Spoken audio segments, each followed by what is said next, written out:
Class 8, question number 2. In class 8, exercise 11.1, question number 2. Question number 2 में देखिए, Mrs Kaushik has a square plot. कैसा plot है उसके पास?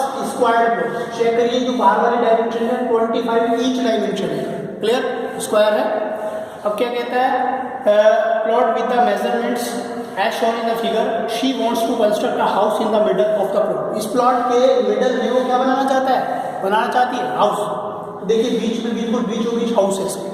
वो कैसा है? उसकी डायमेंशन जो है 20 मीटर है एंड 15 मीटर. डायमेंशन का मतलब होता है साइज. तो लेंथ 20 और ब्रेथ 15 तो मतलब रेक्टेंगल हो गया, क्योंकि लेंथ और ब्रेथ क्या है? डिफरेंट. तो अंदर रेक्टेंगल है और बाहर स्क्वायर है. अब क्या कह रहे हैं? A garden is developed around the field. इस फील्ड के चारों तरफ यहाँ पर क्या है? ये गार्डन है. क्या है जी? गार्डन. ये जो आपको पाथ दिखाई दे रहा है ना, ये वाला, ये गार्डन है और बीच में क्या है? हाउस. अब क्या बोला इसने? Find the total cost of developing a garden. Garden को डेवलप करने के लिए यानी बनाने के लिए कितनी कॉस्ट लगेगी? अगर रेट क्या हो? 55 रुपीज़ पर मीटर स्क्वायर. भाई जब गार्डन बनाना है तो वो गार्डन की कॉस्ट जानना चाहता है.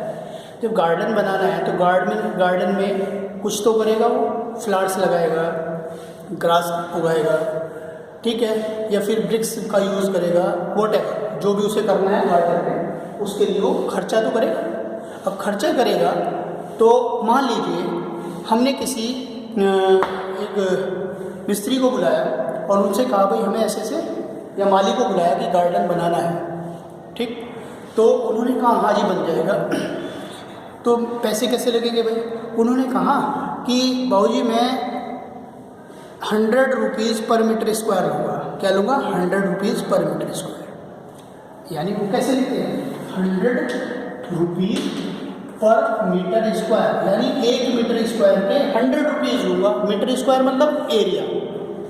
1 मीटर स्क्वायर मतलब एरिया. ये 1 मीटर स्क्वायर का एरिया अगर मैं कवर करता हूँ तो मैं 100 रुपीज़ लूँगा. 2 मीटर स्क्वायर करूँगा तो 200, 3 मीटर स्क्वायर करूँगा 300. तो मतलब बात किस पे जा रही है? बात एरिया पे जा रही है कि मुझे जो है इस पाथ का या इस गार्डन का एरिया चाहिए.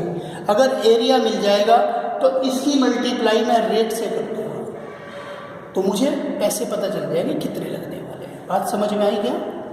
तो अब बात आ जाएगी इसका एरिया हम फाइंड आउट कैसे करें. अब चेक करें ये एरिया कब आएगा? जब मैं इस स्क्वायर्ड प्लॉट में से, प्लॉट के एरिया में से इस हाउस का एरिया माइनस कर दूंगा. यानी इस हाउस को यहाँ से एक तरीके से सोचिए कि माइनस कर दीजिए, निकाल दीजिए.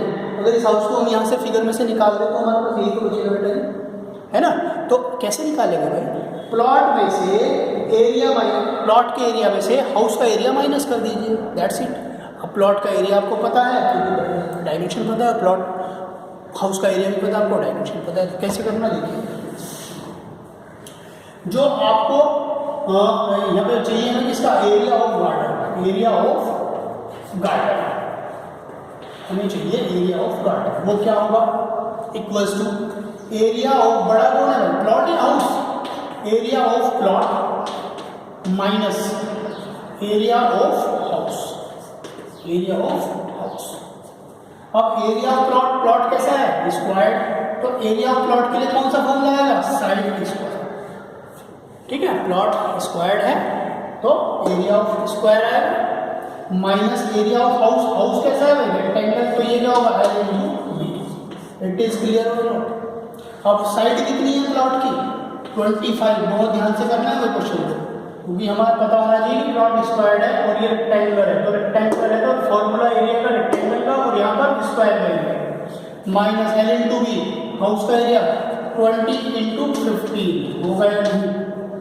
25 का स्क्वायर करते हैं तो 625 आता है माइनस 15, ये 300 है.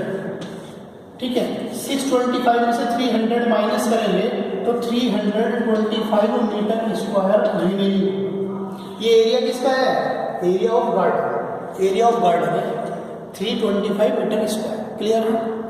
अब जैसे ये एरिया आता है तो अब हमें क्या दिया है उसने? रेट. क्या दिया है? रेट. तो यहाँ पर हम लिखेंगे गिवन रेट. गिवन रेट, तो रेट है वो कितना है अपनी बुक में देखिए आप लोग 55 रुपीज़, 55 रुपीज़ पर मीटर स्क्वायर, यानी 1 मीटर स्क्वायर के 55 रुपीज़ लगेंगे। तो फिर 325 के कितने लगेंगे, 1 के इतने लगते हैं तो इसके इतने के कितने लगेंगे, तो मल्टीप्लाई कर दीजिए। 1 का इतना है तो 2 का 2 से मल्टीप्लाई, 3 मीटर स्क्वायर की फिर 3 से मल्टीप्लाई। तो इसी तरीके से हम बताएंगे कॉस्ट। आपको एक फॉर्मूला याद रखना है, cost equals to area into rate always. हमेशा कॉस्ट का फॉर्मूला ही होता है, cost equal to area into rate, क्योंकि एरिया पे रेट अप्लाई करते हैं। अगर उसे पेरीमीटर यानी फेंसिंग करनी होती बेटा इसकी बाउंड्री, तो उसके लिए क्या करते हैं, एरिया पेरीमीटर पुट करते हैं यहाँ पे, cost equal to perimeter into rate हो जाता है। लेकिन अभी एरिया की बात कर रहे हैं तो एरिया इनटू रेट, एरिया कितना है 325 इंटू 55, तो ये क्या आएगा रुपीज़ आएगा, क्या आएगा रुपीज़। सॉल्व आप करेंगे जो होगा वो आपका आंसर। इट इज़ क्लियर और नॉट, चेक कर लीजिए, देख लीजिए ठीक से। इसकी मल्टीप्लाई करके आपको यहाँ लिखना है, जितना भी होगा उतने रुपीज़ लगेंगे। I hope it is understood, ठीक है, नोट कर लीजिए। Thank you. Next, now see question number 3। आपको एक ऐसी फिगर गिवन है और क्या कह रहा है, the shape of garden is rectangular in the middle and semi circles at the ends. उसने कहा कि एक शेप है जो बीच में से तो कैसा लग रहा है रेक्टेंगुलर और किनारे से कैसा लग रहा है सेमी सर्कुलर। सेमी सर्कुलर यानी सर्कल का हाफ, इधर भी सर्कल का हाफ है उधर भी सर्कल का हाफ है। तो इसे ब्रेक कर देंगे, यहाँ पर हम लाइन ड्रॉ करेंगे सीधी ये डायरेक्शन, तो ये हमारा रेक्टेंगुलर शेप आ गया, नहीं आ गया। रेक्टेंगुलर शेप है, 20 जो लेंथ दी है उसने 20 मीटर, यहाँ से भी ये यहाँ से लेके यहाँ तक है, तो ये 7 मीटर क्या दिया, इसका ब्रेथ दिया है। तो जो रेक्टेंगल की ब्रेथ है वो तो 7 हो जाएगी मीटर। एनी प्रॉब्लम, ठीक है। अब लेंथ कितनी होगी, 20 नहीं होगी, क्योंकि 20 तो यहाँ से लेके यहाँ तक, उसमें सेमी सर्कुलर पार्ट भी आ रहा है। तो लेंथ कैसे आएगा, अब एक और बताइए, ये इसका सेमी सर्कल का सेंटर पॉइंट होगा या नहीं होगा, ठीक है। तो ये यहाँ सेंटर से लेके सर्कमफ्रेंस तक की डिस्टेंस कितना होता है, रेडियस। अब रेडियस ये पूरा डायमीटर है, तो डायमीटर हाफ कितना होता है 3.5, ये रेडियस। और 3.5 ये कहाँ पर होगा, यहाँ पर होगा 3.5। तो लेंथ कैसे आएगा रेक्टेंगल का, यहाँ लिखेंगे लेंथ ऑफ रेक्टेंगल, रेक्टेंगल की लेंथ चाहिए, तो उसके लिए कैसे आएगा भाई 20 में से माइनस कर दीजिए, एक तो 3.5 इधर से डाल दीजिए और 3.5 उधर से रिमूव कर दीजिए। यहाँ से यहाँ पे रेक्टेंगल है ना, तो ये एक्स्ट्रा क्या करना है, 20 में से 20 यहाँ से आ जाएगा, इस 20 में से 3.5 इधर माइनस और 3.5 इधर, यानी 3.5 है। तो हम क्या करना है 3.5 प्लस 3.5, 2 बार 3.5 यानी 7 माइनस कर दीजिए, 20 में से 7 माइनस करेंगे कितना है 13 मीटर। तो लेंथ आ गई। ब्रेथ हमें पता ही है इसकी कितनी है 7, ब्रेथ है 7 इक्वल्स टू 7। Clear, okay. अब बात आती है कि वो क्या जानना चाहता है इस क्वेश्चन में, वो एरिया, एक तो इस शेप का एरिया जानना चाहता है और एक पेरीमीटर जानना चाहता है। अब ये पूरी शेप किससे मिलकर बनी है, एक तो रेक्टेंगल से, ये हमारा रेक्टेंगुलर पोर्शन, और ये इधर एक सेमी सर्कल और इधर भी एक semi circle with same radius, ठीक।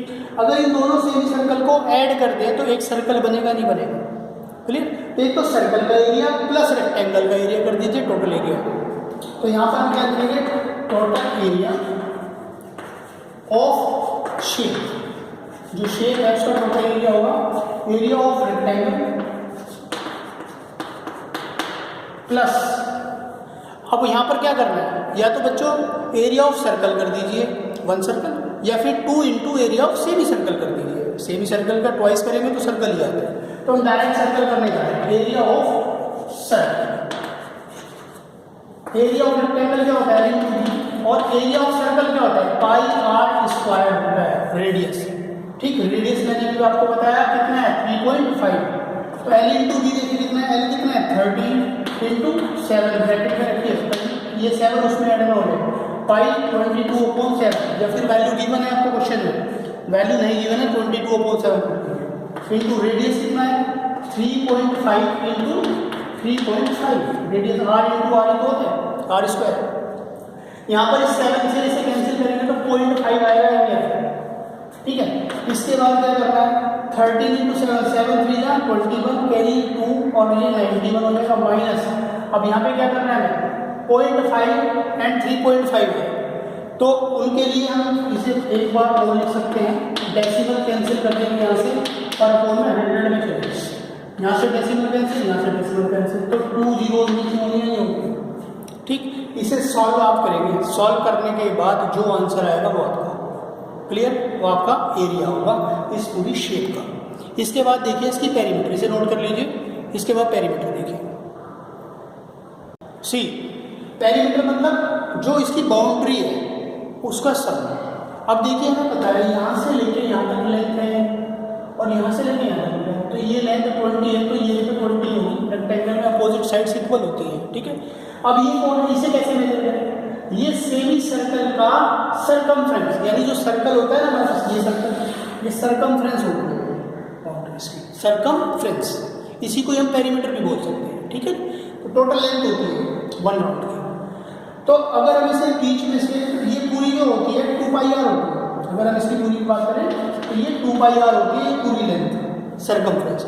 इसका हाफ कितना होगा, पाई आर ही तो होगा, तो पाई आर तो हमारा है इधर और पाई आर है हमारा इधर की तरफ, ये वाला जो पोर्शन है यहाँ से, ठीक है, पाई आर, क्लियर। तो pi r plus pi r कितना होता है, 2 पाई आर। कंप्लीट सर्कल हुआ नहीं हुआ, तो कंप्लीट सर्कल हुआ तो 2 पाई आर, मैंने लिखा है 2 तो हमारे पास लेंथ है प्लस सरकमफ्रेंस, 1 सरकमफ्रेंस है, तो फॉर्मूला अप्लाई करें और आंसर आएगा। 2 इंटू लेंथ कितना आया था हमारे पास, लेंथ इसका 20 है, तो 2 इंटू 20 तो यहाँ पर हो जाएगा, प्लस सरकमफ्रेंस होता है 2 पाई आर, 2 इंटू 20 कितना 40, प्लस 2 इंटू 22 अपॉन 7 इंटू 3.5, ये होगा।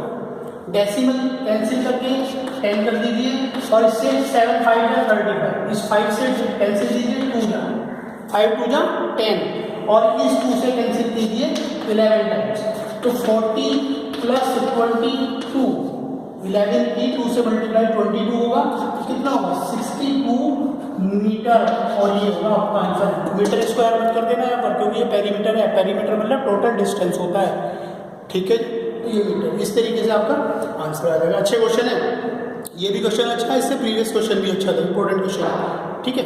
आगे क्वेश्चन आप लोग ट्राई कीजिए, जितना हो सकता है उतना करिए। मैंने यहाँ पर 3 क्वेश्चंस किए हैं, 4 और 5 क्वेश्चन आपको करना है, ठीक है। हैव एनी प्रॉब्लम, अगर कोई प्रॉब्लम है तो आप डिस्कस कीजिए। Thank you.